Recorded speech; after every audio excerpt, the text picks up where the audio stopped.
yozma manbalarda ta'kidlanadi. U arab alifbosini isloh qilish yo'li bilan xatti Boburiy deb nomlangan yangi yozuv shaklini 20 yoshida kashf etgan.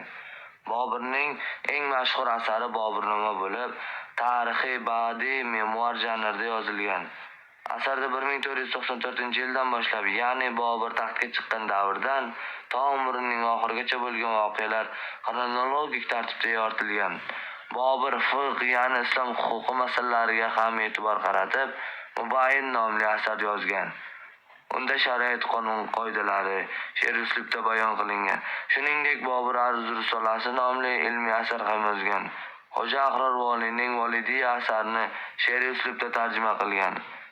Manbalarda harb ishi, musiqa ilmi asarlari ham tilga olingan, biroq ular hanuz topilmagan.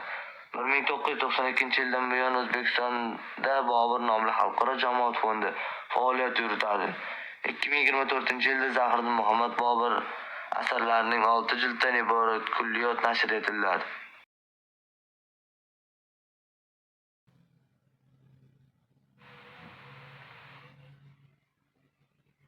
Zahiriddin Muhammad Bobur 1483-yil 14-fevralda tug'ilgan.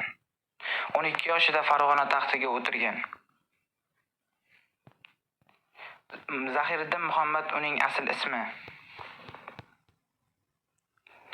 Bobur so'zining ma'nosi she'r, dovyuraklik va jasurlik tufayli Bobur laqabini olgan. 18-19 yoshlarida ruboiy va g'azallar yoza boshlagan. 38 yoshda Mubayyin asarini yozgan. Eng mashhur asari Boburnoma hisoblanadi. 43 yoshida Hindistonni zabt etgan.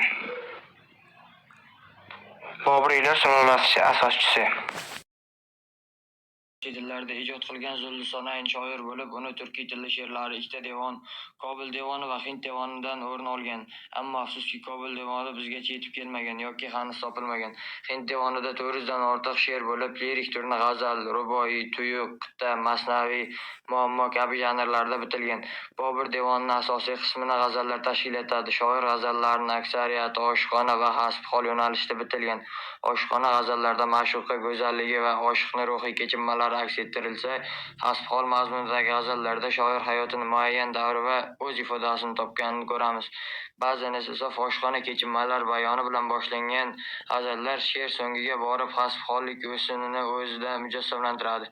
Ta'kidlash lozimki, shoir g'azallarida yor timsoli ko'p hollarda vatan tushunchasi bilan hamohanglik kasb etadi. Bobur yor hijroni, oshiq kechinmalarini vatan sog'inchi, musofirlik iztirobi bilan uyg'unlikda